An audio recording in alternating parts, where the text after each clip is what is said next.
midway through round number 7. You had some German submarines from southern France come and take out 2 destroyers and a transport of America. They brought in 3 bombers, so Britain did not scramble those fighters. Did not want to lose them in exchange for a sub and a bomber. So they let the naval units go unprotected. Up here, Germany is just sitting pretty. About a couple fighters. They've got a fighter and 2 fighters and an attack bomber there ready to scramble. They've got pretty built up coasts. Brought another fighter down in southern Italy to scramble, protect those boats. Fell back. They could not hold these territories, so they just left 1 unit in there. Fell back to Stalingrad, and Russia decided not to follow. Russia did take both two IPC territories, Western Ukraine and Rostov, just to kind of cut off supply line, make Germany work backwards a little bit, and to get those 2 IPCs. Germany got to Stalingrad. Oh, what did I say up here? Leningrad up here. Anyway, Stalingrad and Caucasus. They got 5 IPC national objective for each, so that's 10 there, another 5 there, and 5 for Norway. So they're getting 20 IPC national objective bonus. Really putting some hurt on Russia. Russia's sitting pretty strong. 5 infantry, 6 infantry, and 14 infantry in Russia proper. Looks like 11 infantry off the coast, or off the border of Stalingrad. So see if they're able to threaten there, if they just play more defensively. Some German tank blitzing going on. Some recovery by Russia. Germany pulling back from Japan. Japan moving into their first Russian territory of the game. And building an industrial complex, minor industrial complex in Manchuria, to start gobbling up more of that territory and fight any land units that the U.S. decides to ferry over. Brought some units up from the south to reinforce their navy here. They have now battleship and a carrier, and some more destroyers than they did last round. Still have the double air base and 6 kamikaze tokens. So they are sitting in a strong defensive position.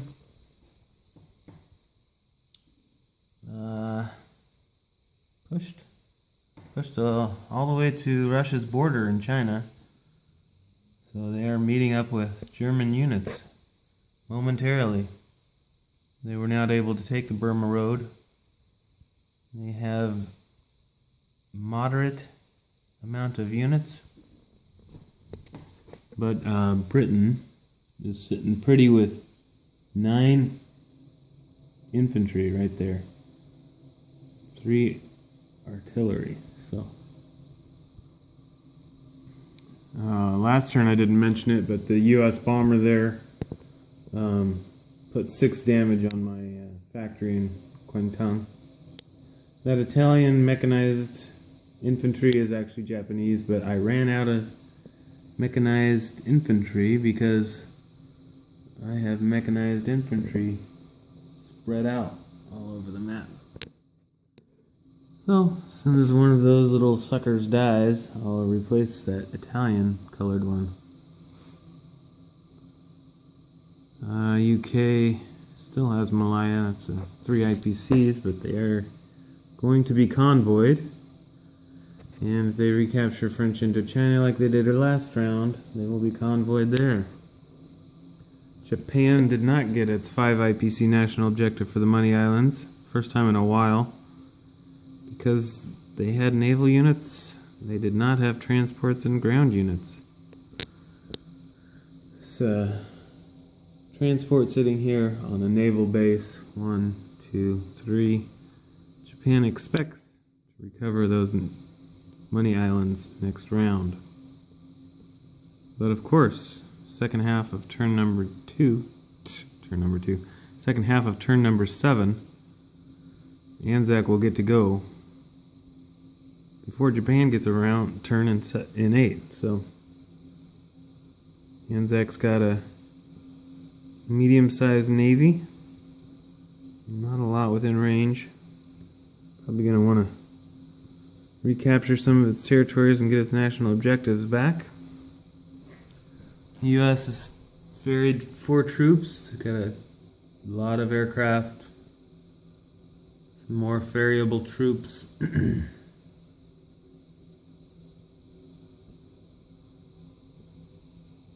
We'll see. They're going to ferry troops, they're going to attack, they're going to build up. Not a lot coming back there. Yeah, I guess there is a little bit. Fighter and 3 subs, so they're keeping the pressure on Japan. See what they do. It is their turn to start the second half of round number 7.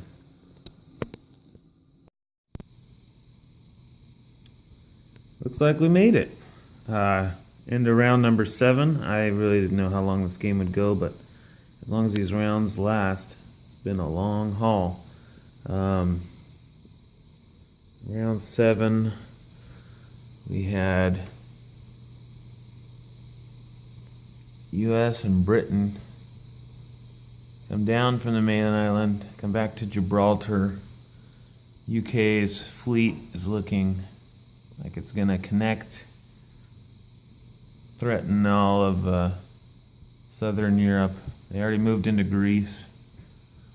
No transports in the Mediterranean, so it's going to have to come from Germany, which is going to pull pressure off of Russia.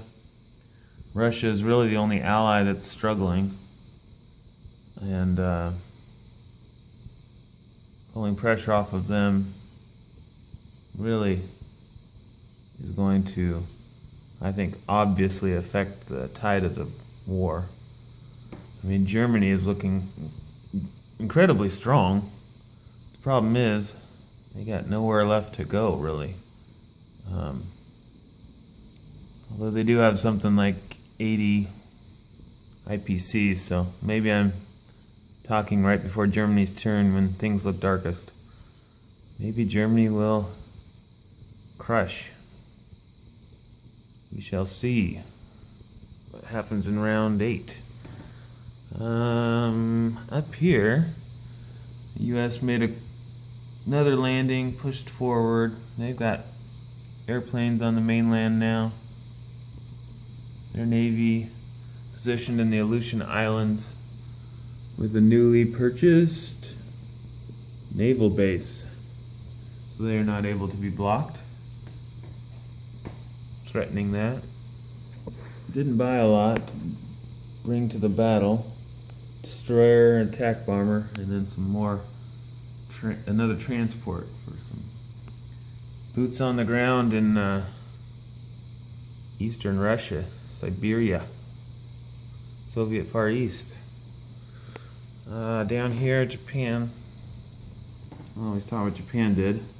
The strike back from China and UK was pretty nice. They actually gave themselves a buffer of the Burma Road again. Russia can now get into, or Japan can now reach Russia, but China itself and Pacific UK are looking strong. They have moved in with more than just the 1 or 2 units. They've got 4 there and 3 there, 3 in French Indochina. They still hold Malaya. They're getting convoyed like crazy. So I think they're, yeah. UK Pacific's income was 6.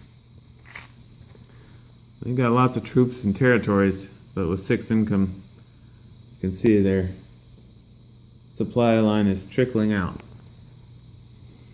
On the other hand, to steal a line from Young Grasshopper, Anzac is resurgent. They have Java still. Japan did not have a transport there to take it out. They recaptured New Guinea, so they now have all their original territories. Plus the Allies control Malaya, so that's a 5 IPC bonus. 10 plus 4 for Java, plus 5 for national objectives, that's 19. Coming Anzac's way. That beautiful looking carrier, a couple destroyers, a couple transports. That one may not last long, but he has no aircraft within range or submarines, so he's going to have to bring a surface ship down if he wants to take out that transport. He's going to have to do a tit for tat. So, I guess I'm going to do a little summary. Feels like a good time to do a summary as that Mediterranean is looking pretty... Oh, I didn't mention Italy. Italy had 15 IPC and built an air base in northern Italy. So actually they are calling for German reinforcement. Bring your planes in my defense. The reason being, as far as I can tell, if Italy gives up that sea zone,